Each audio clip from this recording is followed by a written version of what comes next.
You know, a great thing about doing this podcast is that opportunity knocks all the time for really cool guests to come on the show. And, you guys know I've talked to guests that have just been online at the same time as me talking about a subject, which led to a podcast. In this particular case, um, my guest today, we ended up in the same suite at a concert at a ballpark here in Winnipeg, and we started talking. And he's a great guy, and I've seen his underground tapes. I've obviously everybody knows his number one song, "This Is Why I'm Hot," and he has succeeded in a game where 99% of people don't succeed. So I really want to talk to him because he has done creative arts, hip hop better than most. So on the show today, very excited, we have Mims, and you're going to meet him in just a minute. Welcome to Better, the podcast about doing better, being better, and leaving the world a better place than we found it.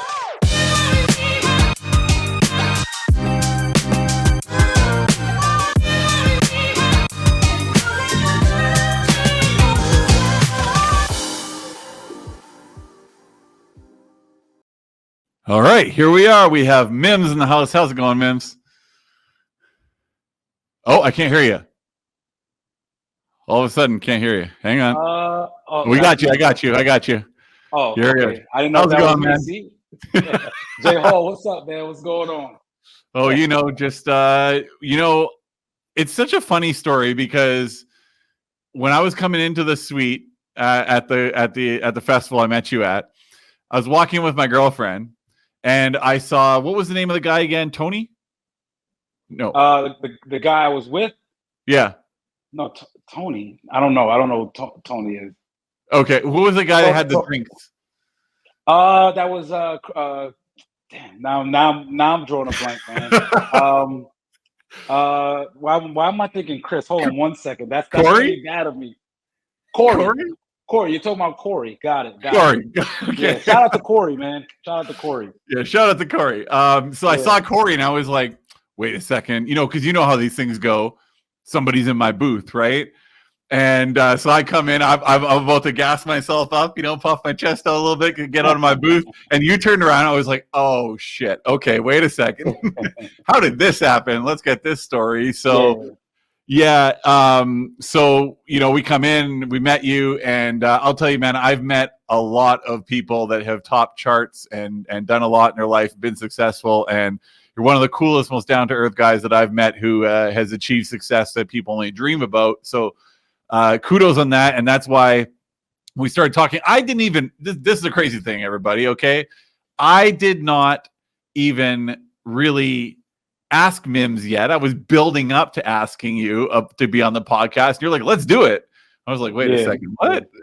So yeah. I mean, listen. First of all, I had a great time in your suite, and honestly, the only reason why I was in there is because naturally, as an artist, they like to put you backstage, and you don't really get to see the performances. And I was added to the bill last minute, so. Some of the guys that were on the bill, I hadn't seen them in years. And, I wanted to see what the show was about. And I mean, for me, obviously, I went on pretty early in the show. I think I might have opened the show. It might have been one of the acts prior to me going on. And, I didn't fly all the way to Winnipeg just to sit backstage and not enjoy myself. So I had asked to find a spot to view the show from, and then they just happened to put me in your suite. So I apologize for Bogart and your suite in the beginning. But I mean, honestly, you guys were amazing. You and your group of friends and family, I'm assuming, and I had a great time. You guys actually made it a better time for me, being around you guys. Oh, nice. Well, happy to give you a good memory of Winnipeg, because not every artist leaves with a good memory of Winnipeg. I'll tell you that right now. Yeah. Especially when they come here in the winter. So I find it really interesting anytime I talk to somebody who's an artist, because, I'm a writer and I have yet to make my critical mass impact on the world.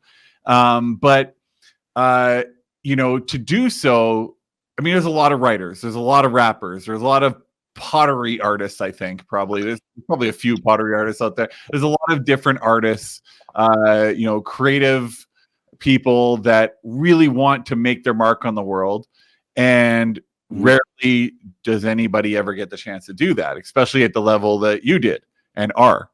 So I really want to talk to you about that, because I used to produce hip hop back in the day, and I used to, what did you think of our beat, by the way? Did you like it? Yeah, I liked it. I liked the intro. Yeah, it's a dope beat, right? So, yeah. But so I worked in hip hop, and we had modest success. We did a couple music videos and did some touring, but obviously nothing to your level. And if you remember Tyler, who was in the booth, he was asking you a lot about in the suite. He was asking you a lot about like how you did it, right? And that's what I want to know is this podcast is all about doing better, being better, making the world a better place, and all that. What do you think was the difference maker for you? Let's start there. What was the difference maker? What allowed you to jump from hustling mixtapes, on the corner to This Is Why I'm Hot and everything that came with that? I think the first part of it is naturally, I would say, like the element of fun, right? A lot of people miss out on that part. I think what happens is you get into something artistic, and the first thought for many people is, I want to be big and I want to be successful. And I think for me, it had nothing to do with being successful. I got into music because when I was 13 years old, I survived the death of both my father and then my mother by the age of 13. And I actually did music because it was therapeutic, and music was therapy for me. So 13 years old, I wasn't raised with my father. I was raised in a single parent household. My mother raised me, but my father had passed away when I was 11. And it really didn't have an impact on my life when he passed away. But when my mother passed away at 13, I was devastated as a 13-year-old boy, knowing that now I'm an orphan. At the time, orphan to the state of New York, but just an orphan in the world, period. And then my grandmother became my legal guardian. I think I just needed an escape. So for me, music was more about being my therapy and giving me something to, quiet the noise. And as time goes, from being a 13-year-old child, or I would say young man, into a teenager, and then eventually into a young adult,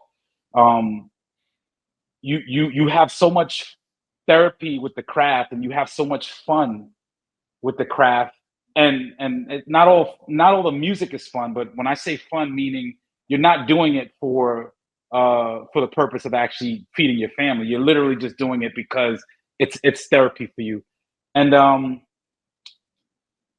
I think that was the birth of getting people to believe in me as an artist, right? So because I didn't ask anybody for anything, and because I wasn't necessarily, saying, "Hey, I want to get a record deal," it was more about, uh, let's go in the studio, record something, have some fun, and let's put it out and see how many people we can get to rock out to it.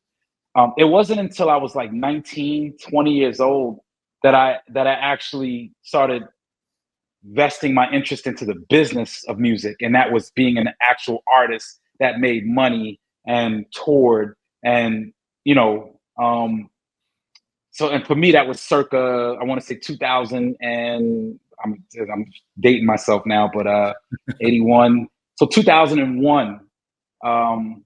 That was kind of around the time where I started understanding the business of music.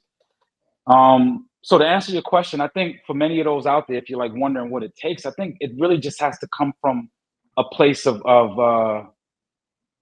just being natural and true to yourself, and not necessarily worrying about why you're doing it, but knowing that for whatever reason you're doing it for, it's coming from a good place. And I think that that's what attracts the people around you to want to invest in seeing you have a better future. Um, so so I guess I'll take you back. When I was like coming out of high school, me and a group of my friends in high school decided to kind of help cultivate my career.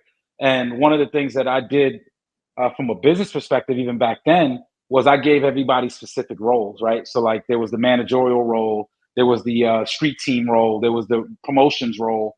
And even though I knew little to nothing about each and every different role, I think giving people who I was friends with in high school those titles um, uh, made them respect themselves even more, and also made them respect the journey. And eventually, when I look back, and I think I was around 24, I probably had about 10 solid people on my team working for one purpose, and that one purpose was to make sure that my music got out there.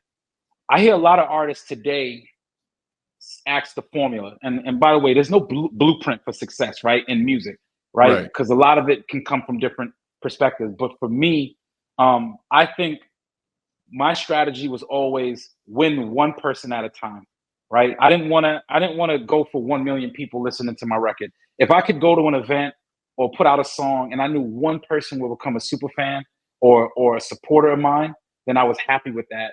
And then one person turns to two, two turn to four, four to eight, eight to 16, so forth and so on, and your numbers increase exponentially. So yeah, I mean, not to make it long-winded for your answer, because I'm trying to like skip some parts, but I think for me it was really just naturally being creative but not having anything attached to it.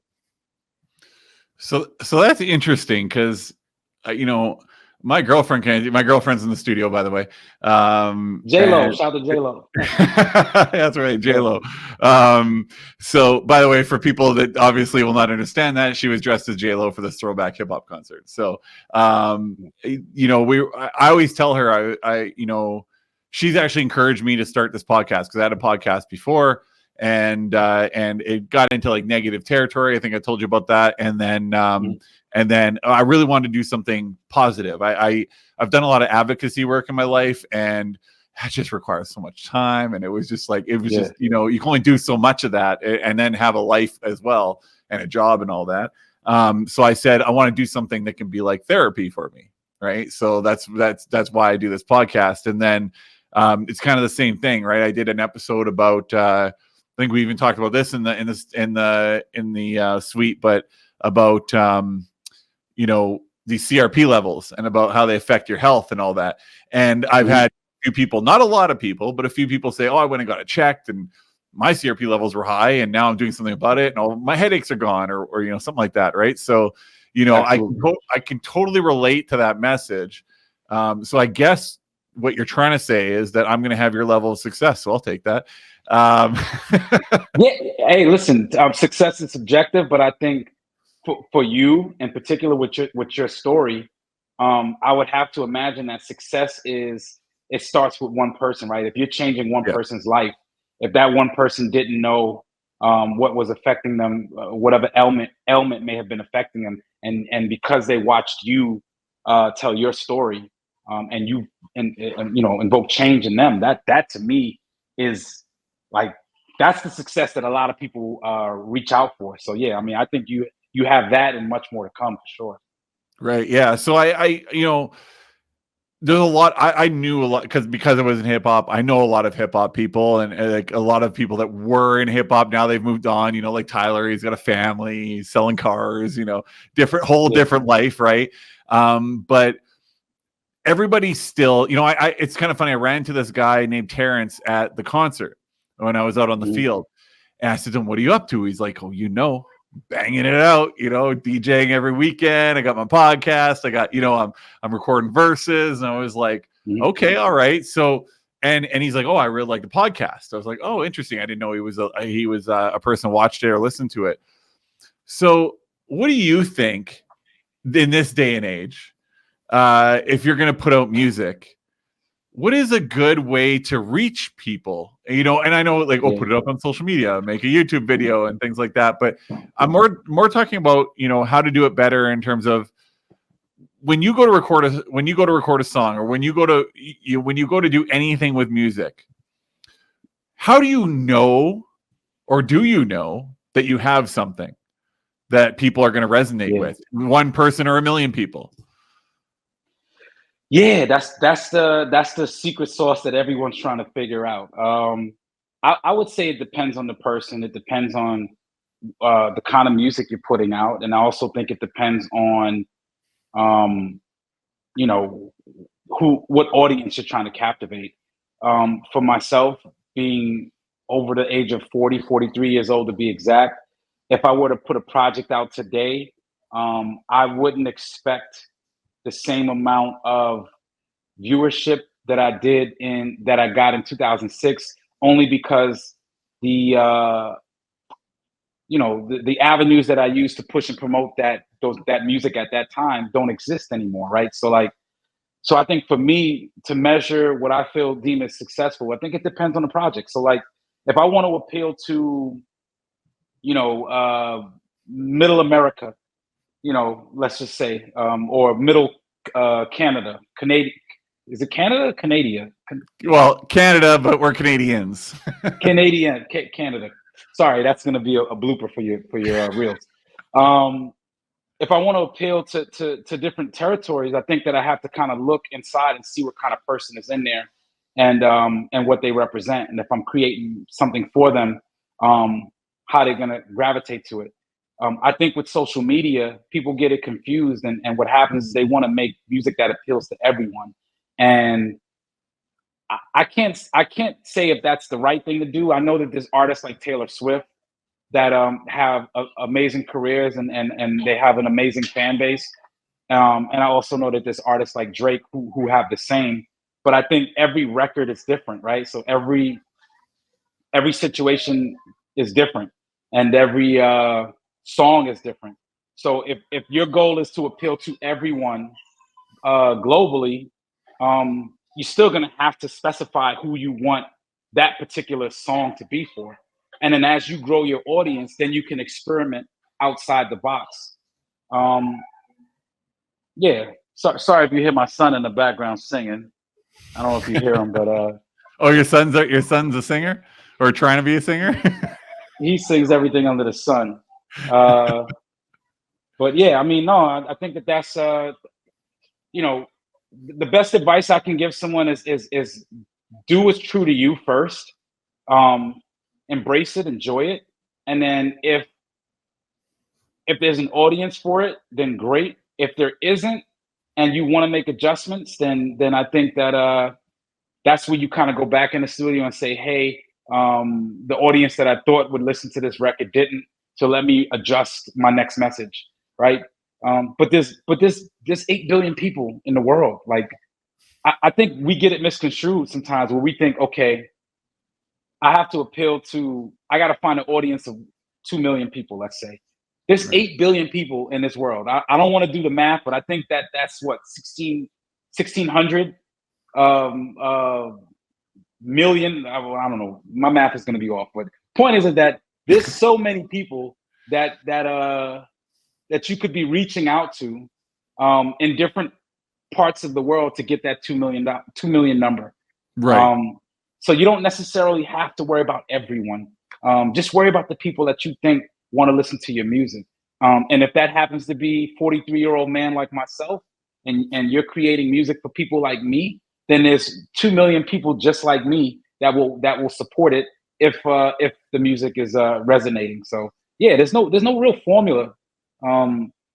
It's just a matter of knowing exactly who you want to appeal to and sticking to it. Right. So now, how many albums, including like underground stuff, did you put together? Like, I'm talking like day one music, right? The stuff that people haven't even heard. How many albums, or like mini albums or anything, or like double singles or whatever, did you put together, and have you put it together in your entire career? Oh man, hundreds. I would say. Hundreds. I mean, not projects per se, but I probably have a few hundred songs um, that have never been heard, or that have never been released out of the studio. Um, a lot of the music that I made back in the day was catered to like party movement, so Mhm. going out, hanging out, having a good time. Exactly how we like partied inside of the suite that day is exactly what my music was meant for.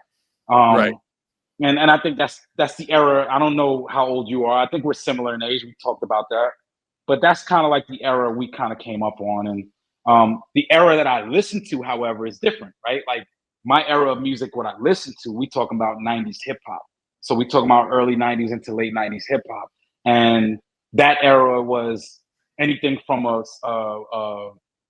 Smith and Wesson to, the top three like Nas, Jay-Z, Black Moon. I mean, records like that artists like that resonate with me. So yeah, there's a difference between the records that I grew up on and then the music that I decided to do. Because once again, my mission when introducing myself as an artist to the world was I want to appeal to the club goers and the partiers, and that's why a lot of the music that I worked on in the past had that appeal. Okay. Yeah, no, I remember when I know artists do not want to always belabor their big hit single. But when This Is Why I'm Hot dropped, I was running a company called Feel the Heat. It was parties in bars without alcohol for kids ages 14 to 18. And Nice. I remember, so I would sometimes DJ, I would host, I would be running the party and everything. And I remember we had a DJ that night. His name was DJ Hectic. And I always told him, like, if you got new records, you need to run them by me first, because this crowd is like really fickle, right? Yeah. So we're doing sound check and everything, and your track, and I can't remember what the other track was. I think it might have been coincidentally a Chingy track, maybe, because you guys, your music was coming up I think it was Chameleon Air, actually. Similar times, but I think they were probably a year before me, maybe more or less. Okay. A year, 2 years. Yeah. So he's sampling this new music, right? He's playing it for me, and I'm like, okay, yeah, that song, no, this song, whatever. And I remember your song came on, and there was a bartender in the back, and she was like, "Oh, I love this shit! Like, oh my god, it's my favorite song right now." And I was like, "I haven't even heard this song yet. How'd you hear it?" And she's like, "Oh, I got my ear to the streets." I'm like, "You got your ear to the streets? You're like a 50-year-old, It's just, I was like, this is crazy. So, and then she already had the dance down. So, like the dance that came along with. I gotta see that. Yeah, what's that? I said I gotta see that one. Yeah. So, well, she got to be like 70 now, so I think she might break her hip if she did it. But I remember I was like, okay, let's throw it into the queue. Let's see what happens, right? This is where I started to learn maybe I was a little out of tune with my audience that I was catering to at that point. But he dropped it in the middle of the party. This is like, there's 1,500 people there or something. And I remember he did a New York style drop, like just go, and played it, right? Yeah. And that doon, doon, doon, doon, doon, and it just, everybody lost their damn minds. And I was like, I'm the only person that doesn't know this song on earth. Are you kidding me right now? And it was one of those tracks that you throw the crossfade on the mixer at any point in the song, and the whole place is rapping it along, right? And you don't even, at that point, it's like Mims featuring the audience. What does that feel like when you get to the point where it doesn't matter how many songs, where you have a song that ignites people, that makes people just feel good, feel better in the moment, right? You could have people when that song came out, you could have people that were like arguing with their girlfriend. And then that song came on, like, oh, let's just forget it. Let's get to the dance floor, right? Like, what does that feel like for you? Yeah. It depends on what era of Mims you're talking about, right? So in the beginning, it was surreal, right? Like, I mean, I didn't really even get to, I didn't get to actually understand the gravity of what that record was until probably late 2007.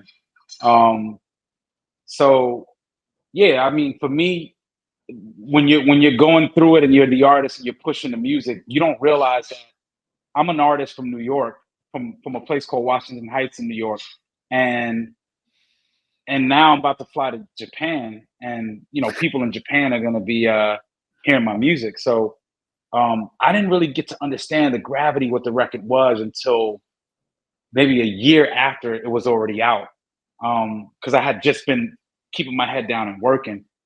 And then there's the point in time where you you have the #1 record in the country or whatever, however many countries, and then there's like this like roller coaster ride where you're just, you're in an upward trajectory. And to be honest with you, then there's a point where you kind of plateau, and then people start to say, "Man, I'm tired of this record. I hate hearing it," and and then there's that period where it kind of goes, not, I would say skyrocket down, but it starts to decrease, and before you know it, you're kind of like back into this wave. And I think that process for me took about maybe 4 years. So from the inception of coming out the studio with the record to actually pushing the record to the record going #1, and then till it plateaued, and then until it started to go down. Um, that was like a 4-year process. And then oddly enough, obviously we met at Tacos and Tequila, the show. What I start to see in the last, like, I mean, especially after the pandemic in the last couple of years, is that for whatever reason, that song is brings a nostalgia into people that takes them somewhere. And Yeah. now you start to see kind of like that trajectory kind of go back up, right?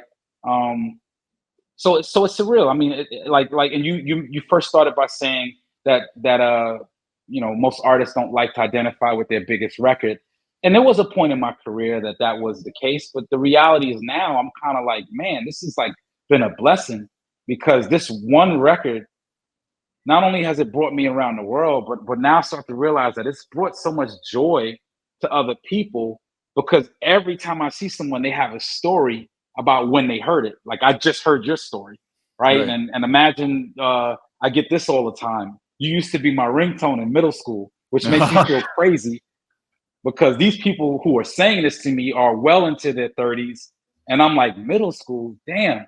But yeah, well, I mean, we're going on. I think I'm 2 years away from the 20th anniversary of that record, and yeah, I mean, it's surreal, and I'm hoping that the next 2 years of that roller coaster ride, as it goes up and people start to remember what that record is, I'll have another resurgence of going around and seeing these same people that I once was a part of their lives 17, 18 years ago.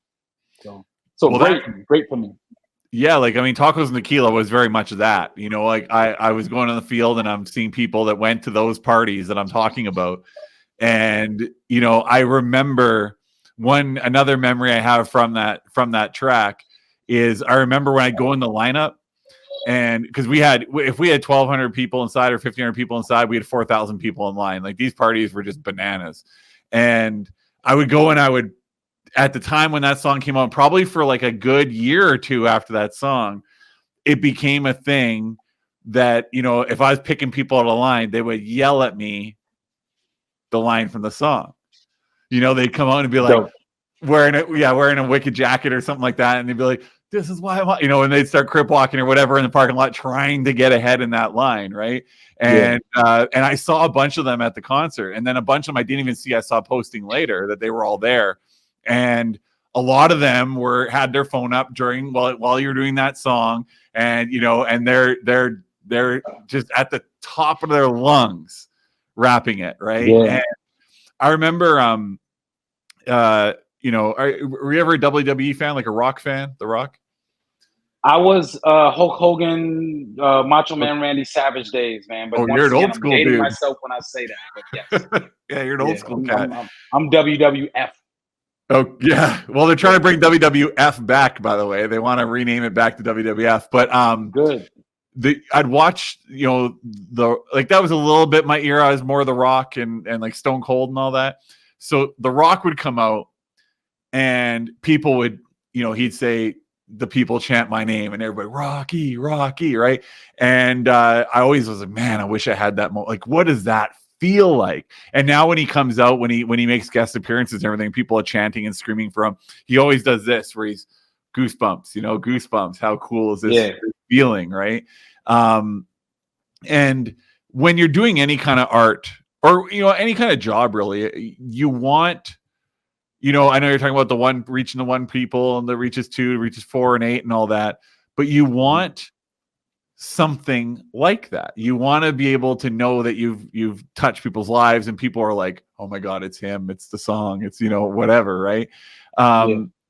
So when you Mims today going out and doing the track and you know, you did a 45-minute set at Tacos and Tequila? 30 minutes set. 30 minutes? I don't Okay. think they didn't pay me for the 45-minute one, but Fair enough. they got the 30, which was great though, by the way. You know your value. That's an important one about doing better. That's for sure. So, you know, you do a 30-minute set and you were rocking to your stuff and then, you know, others beats and everything, other artists beats and everything. Mm-hmm. When you look out on people and they're looking back at you and they're like big smiles and everything, if that is the sum of your career, do you think that's enough? And do you think that like, I know we talked a little bit about, you know, striving for reaching that one person, but when you see that, is that, set the money aside, the world and all that, is that reward enough? Is that probably what artists should strive to, and then everything else is cherry on top? Is that what you're kind of getting at earlier?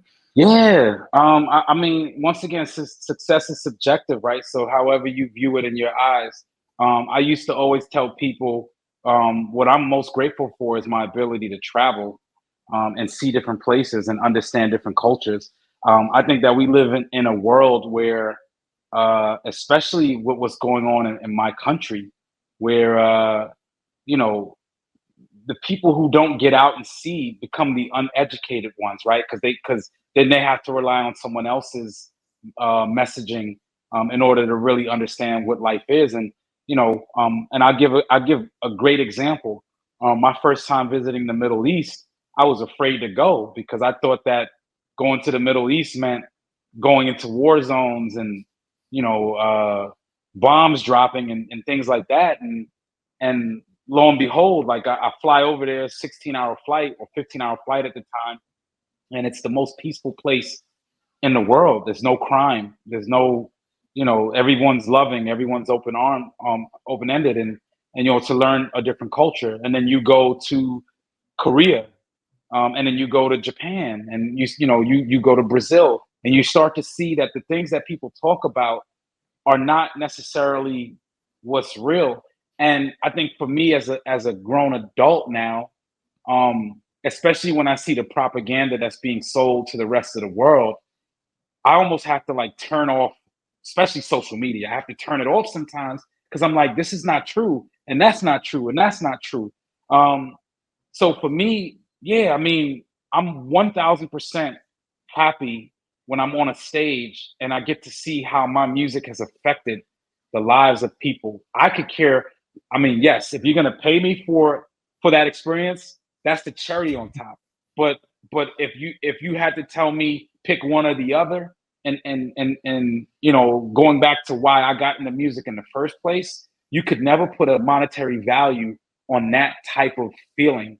So when you talk about The Rock and its goosebumps, um, yeah, I agree. I mean, this is bigger than finances. This is, you know, one person was able to affect the mood of I mean, at that show, maybe 6 or 7 thousand people at just by in 3 minutes by playing one song. And by the way, that's not just me. That's me. That's Mike Jones, Chingy, Chameleonaire, Paul Wall, Little John, David Banner. I mean, all of these guys have the same emotion that I have now with regard to where our careers are and what our music means to people. And that's something that money can't buy. Yeah, you know, it's an interesting place to leave it at and we'll come back for part two. But what I really want to explore with you, because I've got you for another part here, is a lot of people are trying to achieve some sort of success in this life, right? And the personal toll that can take, and like what your relationships were like in your life, and like how did you succeed while not blowing your life apart? It's kind of what I'm getting at, because it can be very hard, it can be very delicate dance, right? So, but yeah, like by the way, it's 11,800. That was the people. That was the number of people. Great. Yeah.